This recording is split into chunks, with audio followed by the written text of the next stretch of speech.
എല്ലാവർക്കും നമസ്കാരം. എയ്സാപ്പിൻ്റെ പുതിയ ഒരു യൂട്യൂബ് വീഡിയോയിലേക്ക് സ്വാഗതം. ഡിഗ്രി ലെവൽ പ്രിലിംസിന് വരാൻ സാധ്യതയുള്ള കുറച്ച് ചോദ്യങ്ങളാണ് നമ്മളിന്ന് ചർച്ച ചെയ്യുന്നത്. തീർച്ചയായും ഡിഗ്രി ലെവൽ പ്രിലിംസ് എഴുതുന്ന ഉദ്യോഗാർത്ഥികൾക്കും 3 ഘട്ട പരീക്ഷകൾ എഴുതുന്ന ഉദ്യോഗാർത്ഥികൾക്കും ഉപകാരപ്രദമാവുന്ന ചോദ്യങ്ങളാണ്. ഒന്നാമത്തെ ചോദ്യത്തിലേക്ക് നമുക്ക് കടക്കാം. ഡയറക്റ്റ് ആൻഡ് ഇൻഡയറക്റ്റ് സ്പീച്ച് അല്ലെങ്കിൽ റിപ്പോർട്ടഡ് സ്പീച്ച് എന്നതൊരു മോസ്റ്റ് ഇമ്പോർട്ടൻ്റ് ആയ ഒരു ടോപ്പിക്കാണ്. ഇവിടെ വന്നിരിക്കുന്നത് 4 വാചകങ്ങളെ നമ്മൾ ഡിവൈഡ് ചെയ്യുമ്പോൾ declarative sentence, interrogative sentence, imperative sentence, exclamatory സെൻറ്റൻസാണ്. ഇതിൽ നമുക്ക് വന്നിരിക്കുന്ന വാചകം ഇമ്പരറ്റീവ് സെൻറ്റൻസുമായി ബന്ധപ്പെട്ടിട്ടാണ്. ഇമ്പരറ്റീവ് സെൻറ്റൻസിനെ ഡയറക്റ്റിൽ നിന്നും ഇൻഡയറക്റ്റിലേക്ക് മാറ്റി എഴുതുമ്പോൾ റിപ്പോർട്ടിംഗ് വേർബ്സായി നമ്മൾ ഉപയോഗിക്കാറുള്ളത് കമാൻഡഡ് എന്ന് ഉപയോഗിക്കാം. കമാൻഡഡ്, പിന്നെ advised, told. 2026 female assistant prison ഓഫീസറുടെ ഓപ്ഷനിൽ ടോൾഡ് എന്നായിരുന്നു ഉണ്ടായിരുന്നത്. ഈ പറയുന്ന റിപ്പോർട്ടിംഗ് വേർഡ്സ് ഉപയോഗിച്ചിട്ട് നമുക്ക് എന്ത് ചെയ്യാൻ വേണ്ടി പറ്റും? ആൻസർ ചെയ്യാൻ വേണ്ടി പറ്റും. അവിടെ തന്നിരിക്കുന്നത് ഇമ്പരറ്റീവ് സെൻറ്റൻസ് ആണ്. ഇമ്പരറ്റീവ് സെൻറ്റൻസ് നമ്മൾ മാറ്റുന്ന സമയത്ത് if the sentence is positive, ആ വാചകം പോസിറ്റീവിലാണെങ്കിൽ to is required before the sentence inside the quotation marks. Quotation മാർക്സിനകത്ത് വരുന്ന വാചകത്തിൻ്റെ മുമ്പിലായിട്ട് നമുക്ക് എന്ത് ചേർക്കാം? ടു എന്ന് ചേർക്കാം. അപ്പോൾ ആൻസർ പ്രകാരം the teacher set to me work hard എന്നാണ്. കഠിനാധ്വാനം ചെയ്യാൻ വേണ്ടി അധ്യാപകൻ എന്നെ ഉപദേശിച്ചു എന്നാണ്. അധ്യാപകർ കുട്ടികൾ എന്ത് ചെയ്യലാണ്? ഉപദേശിക്കലാണ്. The teacher advised me to work hard എന്നാണ്. ആൻസർ ബി എന്നതാണ്. ഇപ്പോൾ ഇമ്പരറ്റീവ് സെൻറ്റൻസിന് നമ്മൾ മാറ്റുന്ന സമയത്ത് ശ്രദ്ധിക്കുക, റിപ്പോർട്ടിംഗ് വേഴ്സിൻ്റെ ആ ഒരു മെത്തേഡാണ് നമ്മൾ പഠിച്ചെടുക്കേണ്ടത്. Then next one, masculine gender feminine gender നിർബന്ധമായും ചോദിക്കുന്നൊരു സാധനമാണ്. മാസ്കുലൈൻ ജെൻഡർ ഫെമിനൈൻ ജെൻഡറുമായി ബന്ധപ്പെട്ട് നമ്മളോട് ചോദിക്കും. നമ്മളോട് തന്നിരിക്കുന്നത് എന്താ? ഫെമിനൈൻ ജെൻഡർ ഓഫ് ഹീറോ എന്നാണ്. Feminine gender of hero. Hero എന്നതിൻ്റെ ഫെമിനൈൻ ജെൻഡർ എടുക്കാനാണ് നമ്മളോട് പറഞ്ഞത്. ഹീറോ എന്നതിൻ്റെ ഫെമിനൈൻ ജെൻഡർ ഹീറോയിൻ എന്നാണ്. ഹീറോ എന്ന് പറഞ്ഞാൽ നായകൻ എന്നും ഹീറോയിൻ എന്ന് പറഞ്ഞാൽ നായിക എന്നുമാണ്. ആൻസർ എ എന്നതാണ്. മൂന്നാമത്തെ question, choose the correct passive form of the sentence അല്ലെങ്കിൽ പാസീവ് ഫോം. തന്നിരിക്കുന്ന വാചകം എന്താണ്? ഓപ്പൺ ദ വിൻഡോ എന്നാണ്. ഈ സ്റ്റേറ്റ്മെൻറ്റ് പോസിറ്റീവ് ആണോ നെഗറ്റീവ് ആണോ എന്നാണ് നമ്മൾ നോക്കുക. വൺസ് അഗൈൻ ഇമ്പരറ്റീവ് സെൻറ്റൻസ് ആണ് നമുക്ക് തന്നിട്ടുള്ളത്. അതൊരു പോസിറ്റീവ് സെൻറ്റൻസ് ആണ്, പോസിറ്റീവ് വാചകമാണ്. ആ പോസിറ്റീവ് വാചകത്തിന് നമ്മൾ മാറ്റി എഴുതുന്ന സമയത്ത് ഒരു കമാൻഡ് പോസിറ്റീവ് രൂപത്തിലാണ് വരുന്നതെങ്കിൽ പാസീവ് വോയിസിൽ നമ്മൾ ഉപയോഗിക്കേണ്ട സൂത്രവാക്യം let plus object plus be plus V3 എന്നായിരിക്കും. 2025 സെപ്റ്റംബർ മാസം 27 സെക്രട്ടേറിയറ്റ് അസിസ്റ്റന്റ് പരീക്ഷയ്ക്ക് ഈ ഭാഗത്താണ് ചോദ്യം വന്നത്. ഷട്ട് ദ ഡോർ എന്നാണ് let the door B shut. അതേപോലെ ഇതിനെ നമുക്ക് മാറ്റി എഴുതാം. ഓപ്പൺ ദ വിൻഡോ എന്നതിനെ മാറ്റി എഴുതുമ്പോൾ let the window be opened എന്നാണ്. Let the window be opened. Answer A എന്നതാണ്. Let plus object plus be plus V3. Degree level പരീക്ഷയ്ക്ക് ഏറ്റവും കൂടുതൽ ഇമ്പരറ്റീവ് സെൻറ്റൻസിനെയാണ് നമ്മൾ ആക്റ്റീവ് എന്ന് പാസീവിലേക്ക് മാറ്റാൻ വേണ്ടിയിട്ട് ചോദിക്കാറുള്ളത്. ദെൻ ഫോർത്ത് വൺ, പ്രപ്പസിഷനുമായി ബന്ധപ്പെട്ട ചോദ്യമാണ്. പ്രപ്പസിഷനുമായി ബന്ധപ്പെട്ട് എന്ന് പറയുമ്പോൾ പ്രപ്പസിഷണൽ ഫ്രേസസ് എന്ന ഒരു സെക്ഷൻ നമുക്ക് വരാറുണ്ട്. A group of words frequently found together. Fill in the blank. He succeeded dash hard work എന്നാണ്. അവൻ കഠിനാധ്വാനത്തിലൂടെ വിജയിച്ചു എന്നാണ്. കഠിനാധ്വാനത്തിലൂടെ വിജയിച്ചു, കഠിനാധ്വാനത്തിലൂടെ. അപ്പോൾ ലൂടെ എന്ന ഒരു മീനിങ്, അതിന് ഈക്വലായ പ്രപ്പസിഷൻ എന്ന് പറയുന്നത് ത്രൂ എന്നതാണ്. He succeeded through hard work എന്നാണ്.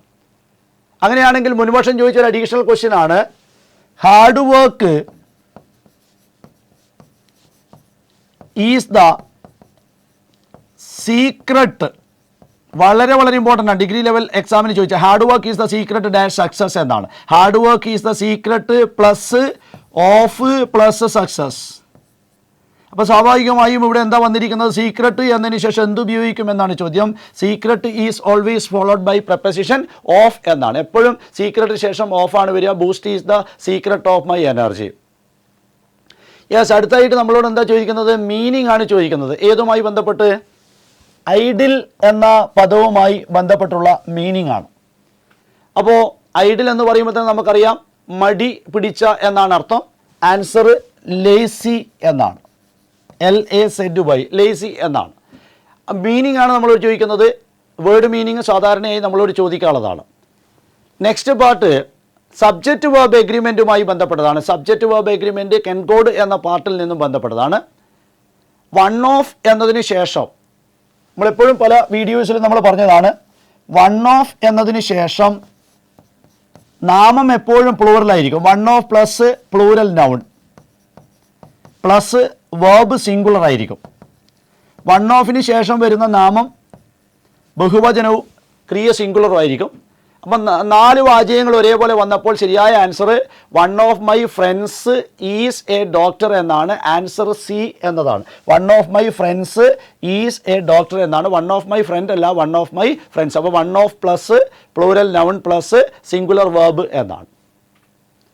അടുത്തായിട്ട് നമ്മളോട് പ്രൊനൗണുമായി ബന്ധപ്പെട്ട് ചോദിച്ചു. Fill in the blank with a suitable pronoun എന്നാണ്. This is the boy dash won the prize എന്നാണ്. ഒരു റിലേറ്റീവ് പ്രൊനൗൺ നമ്മൾ ചേർക്കുന്ന സമയത്ത് ഹൂ എന്നതും അതുപോലെ തന്നെ വിച്ച് എന്നതും അതുപോലെ തന്നെ വെൻ എന്നതും വേർ എന്നതും ഹൂസ് എന്നതും ഹൂം എന്നതൊക്കെ നമ്മൾ ഉപയോഗിക്കാറുണ്ട്. നമുക്ക് വേണ്ടത് ഹൂ എന്നതാണ്.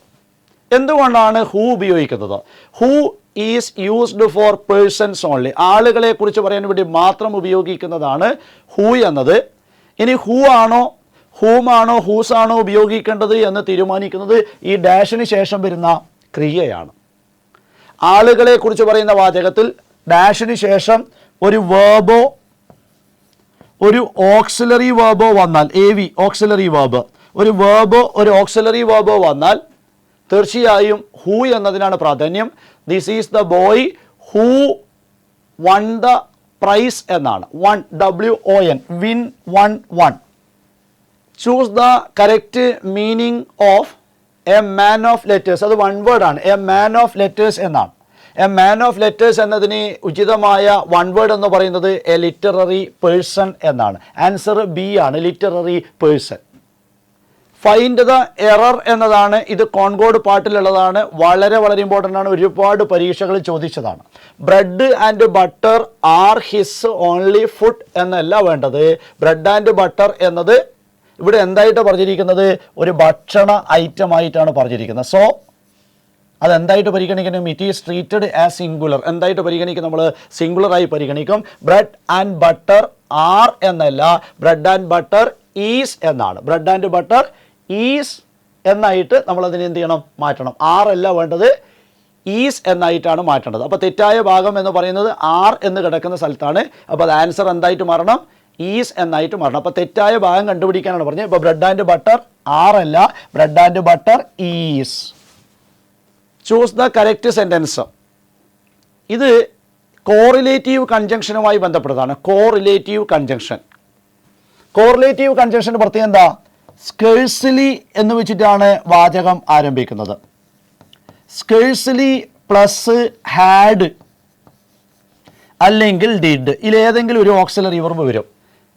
നമ്മളൊരു വാചകം നെഗറ്റീവ് വേർഡ് വെച്ചിട്ടാണ് ആരംഭിക്കുന്നതെങ്കിൽ അതിനുശേഷം എന്ത് വരും? ഓക്സിലറി വെർബ് നിർബന്ധമാണ്. ഇപ്പോൾ scarcely plus had or did plus subject plus V3 അല്ലെങ്കിൽ V1. ഈ V3 എന്നത് ഏതിനാ ബാധകം? ഹാഡ് എന്നതിനാണ് ബാധകം. ഡിഡ് എന്നത് ഏതിനാ ബാധകം? V1 എന്നതിനാണ് ബാധകം. Scarcely plus had or did plus subject plus V3 plus when plus എന്നാണ് വരേണ്ടത്. V1 plus when. ഇപ്പോൾ സ്കേഴ്സ്ലി എന്നതിന് ശേഷം എപ്പോഴും രണ്ടാമത്തെ വാചകത്തിന് മുമ്പിൽ നമ്മൾ എന്താ ഉപയോഗിക്കുക? വെൻ ആണ് ഉപയോഗിക്കുക. അങ്ങനെയുള്ള കറക്റ്റ് ഓർഡർ പ്രകാരം ആൻസർ ബി എന്നതാണ്. Scarcely had he reached the station. Scarcely had he reached the station when the train left എന്നാണ്. ആൻസർ ബി എന്നതാണ്. അപ്പോൾ scarcely plus had or did plus subject plus V3 അല്ലെങ്കിൽ V1 plus when. Choose the antonym of generous എന്നാണ്. ഉദാരമനസ്കതയുള്ള, എല്ലാവരെയും സഹായിക്കാനുള്ള ഒരു മാനസിക ശേഷിയുള്ള എന്നാണ്. ഹെൽപ്പിംഗ് മെൻറ്റാലിറ്റി ഉള്ള എന്നാണ്. അപ്പോൾ അതിൻ്റെ ഓപ്പോസിറ്റാണ് നമ്മൾ ചോദിച്ചത്. ആൻറ്റനിം ആണ് ചോദിച്ചിരിക്കുന്നത്. ആൻറ്റനിം പ്രകാരം സെൽഫിഷ് എന്നാണ്, സ്വാർത്ഥതയുള്ള എന്നാണ്.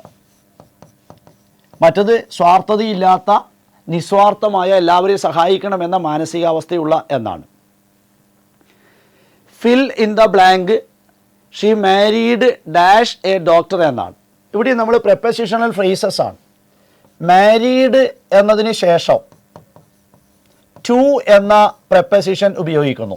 She is married to a doctor എന്നാണ്. ആൻസർ ബി എന്നതാണ്. അടുത്തായിട്ട് choose the correctly spelt word എന്നാണ്. എല്ലാ ഡിഗ്രി ലെവൽ പരീക്ഷയ്ക്ക്, പക്ഷേ ഡിഗ്രി ലെവൽ പരീക്ഷയ്ക്ക് ചോദിക്കുന്ന സമയത്തുള്ള പ്രത്യേകത സിംഗിളായിട്ട് ചോദിക്കണമെന്നില്ല. ഒരേ ലൈനിൽ തന്നെ ഒന്നാമത്തെ വാക്ക് ശരി, രണ്ടാമത്തെ വാക്ക് തെറ്റ്, മൂന്നാമത്തെ വാക്ക് ശരി, അങ്ങനെയൊക്കെ വരാം. ആ ഒരു മോഡലിലാണ് ചോദിക്കുക. ഏറ്റവും കൂടുതൽ കേരള PSC ചോദിച്ചിട്ടുള്ള ഒരു വേർഡാണ് ഇത്. സെപ്പറേറ്റ് എന്നാണ്. സെപ്പറേറ്റ് എന്നാണ്. SEPARATE എന്നാണ്. SEPARATE സെപ്പറേറ്റ് എന്നാണ് അതിൻ്റെ സ്പെല്ലിംഗ്. സെപ്പറേറ്റ്. ആൻസർ എ എന്നതാണ്. 14ാമത്തെ question change into comparative degree എന്നാണ്. സൂപ്പർലേറ്റീവ് എന്ന് കമ്പാരിറ്റീവിലേക്ക് മാറ്റാനാണ് പറഞ്ഞിരിക്കുന്നത്. Ravi is the tallest boy in the class. ക്ലാസ്സിലെ ഏറ്റവും പൊക്കം കൂടിയ കുട്ടി രവി ആകുന്നു എന്നാണ്. അതിനെ നമുക്ക് എന്ത് ചെയ്യണം? കമ്പാരിറ്റീവിലേക്ക് മാറ്റണം. സൂപ്പർലേറ്റീവിൽ നിന്നും കമ്പാരിറ്റീവിലേക്ക് മാറ്റി എഴുതുമ്പോൾ നമുക്ക് തന്നിരിക്കുന്ന വാചകത്തിൽ ദ ടോളസ്റ്റ് എന്നുണ്ട്. ദ ടോളസ്റ്റ് എന്നോ ദ ബിഗ്ഗസ്റ്റ് എന്നോ ദ ലാർജസ്റ്റ് എന്നോ വന്നാൽ, ദ ടോളസ്റ്റ് എന്നോ ദ ബിഗ്ഗസ്റ്റ് എന്നോ ദ ലാർജസ്റ്റ് എന്നോ വന്നാൽ കമ്പാരിറ്റീവിൽ നമ്മൾ ദാൻ ഉപയോഗിക്കും. ദാനിന് ശേഷം എനി അതർ എന്നോ ഓൾ അതർ എന്നോ ഉപയോഗിക്കണം. ദാനിന് ശേഷം എനി അതർ എന്നോ ഓൾ അതർ എന്നോ ഉപയോഗിക്കും. എനി അതർ വന്നാൽ സിംഗുലറും ഓൾ അതർ വന്നാൽ പ്ലൂറലുമാണ്. അപ്പോൾ Ravi is the tallest boy in the class എന്നതിനെ നമ്മൾ കൺവേർട്ട് ചെയ്യുമ്പോൾ Ravi is taller than any other boy in the class. Ravi is taller than any other boy in the class. Answer A എന്നതാണ്. Then next വിട്ടഭാഗം പൂരിപ്പിക്കുക എന്നാണ്. ഇത് ഈഫ് ക്ലോസിനെ ഇൻവേർഷനിലേക്ക് മാറ്റിയ പ്രയോഗമാണ്. ഈഫ് ക്ലോസിനെ ഇൻവേർഷൻ. ഒരു ഇൻവേർഷൻ എഴുതുന്ന സമയത്ത് had plus subject plus V3. സാധാരണ ഒരു വാചകത്തിൻ്റെ ഘടന എന്ന് പറയുന്നത് subject plus verb plus object. അപ്പോൾ നമ്മൾ എന്ത് ചെയ്തിരിക്കുന്നു? അതിനെ നേരെ റിവേഴ്സ് ആക്കി മാറ്റി. റിവേഴ്സ് പറഞ്ഞ ഇത് reversing order of a sentence എന്നാണ് ഇൻവേർഷൻ എന്നതുകൊണ്ട് ഉദ്ദേശിക്കുന്നത്. Had I known the fact I would have helped him എന്നാണ്. വുഡ് ഹാവ് എന്നാണ് ഈഫ് ക്ലോസുമായി ബന്ധപ്പെട്ട ചോദ്യം. ഈ ചോദ്യങ്ങളെല്ലാം ഡിഗ്രി ലെവൽ പ്രിലിംസിന് നമുക്ക് ഉപകാരപ്രദമാകുമെന്ന് വിശ്വസിക്കുന്നു.